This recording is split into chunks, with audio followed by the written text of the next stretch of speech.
Aloha and welcome to Quick Tips.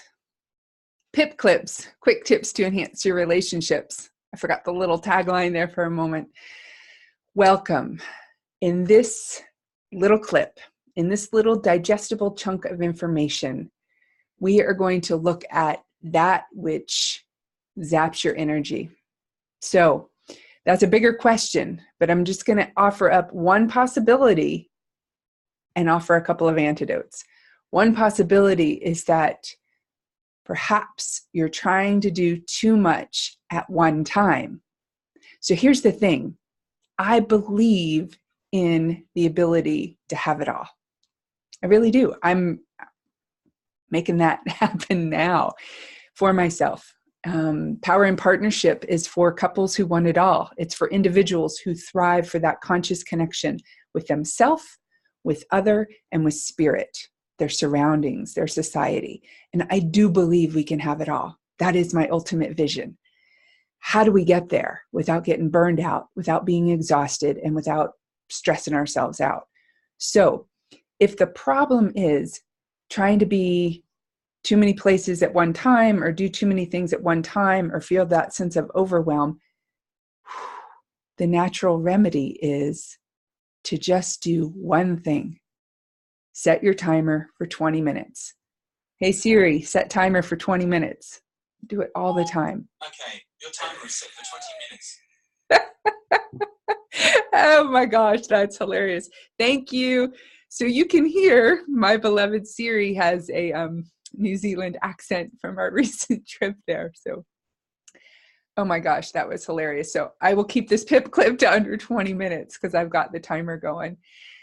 I didn't realize that was plugged in next to me. I can do anything for 20 minutes. You can do anything for 20 minutes. So my hat right now is as a relational health coach. I'm doing my work.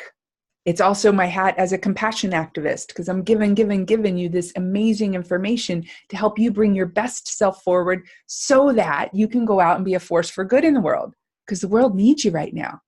So another possible drain on your energy, not just trying to wear too many hats at one time. And in fact, this morning, I haven't even seen my little guy who's out of school today. I put a note on the door. I said, Mama's on a call because I really want to focus and get this done. And then we're going to go do art together. Yeah. But the other drain of wearing too many hats and doing too many things at one time is also what we're letting into us that can immediately counter any positive energy that we're generating. I'm going to give you a really clear example. I went paddling yesterday. The great good fortune of living here in the islands, one of my very favorite things to do is to wake up pre-dawn and cruise down the hill and hop in a canoe with 5 other people and enjoy the sunrise on the Pacific.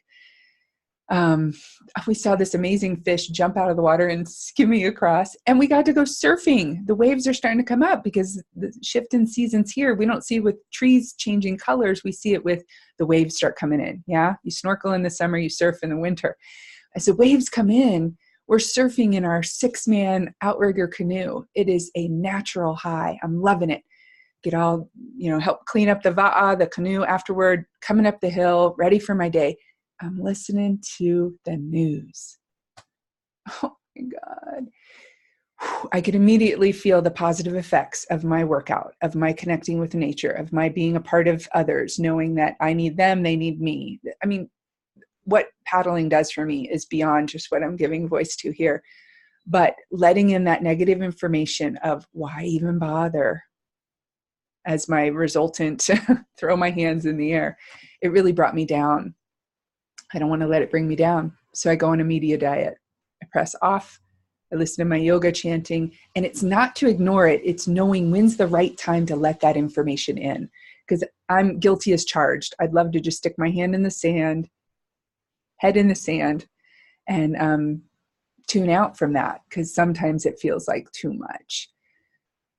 I know that's not the answer. Ignorance is not really bliss, it's ignorance. And yet there's timing and tone and technique for when I let that stuff in, who I hear it from, and at what times. So first thing in the morning, right after paddling, is not the best time for me to tune into the radio and hear the news. So That being said, the problem is overwhelm, exhaustion. The solution is wear one hat at one time for at least 20 minutes. Focus and finish on what you're on. Watch your media diet. And this goes for Facebook, Instagram, all that other stuff that's coming in. Check yourself. How do I feel before I do it? How do I feel while I'm doing it? And most importantly, how do I feel afterward? So that you can step into command central of your life and be somebody who harnesses the energy that's around you and can be a force for good in the world. So the other remedy I wanted to leave you with is just, what does it mean for you to think of the source that sources you? This is where faith comes in for me, because I know there's a bigger source out there that's holding me.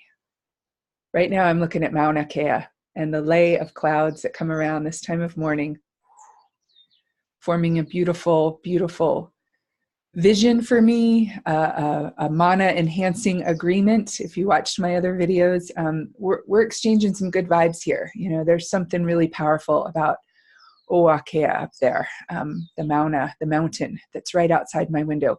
I get sourced from the outdoors a lot, so I have to get myself out there, because oftentimes I think life begins when we leave the house. So may it be so. You matter. Your relationships matter. Thank you for tuning in and cultivating conscious connection with yourself, with other, and with spirit. And please leave a comment below. Be vulnerable and daring enough to share with me, with us, what is it that sources you today?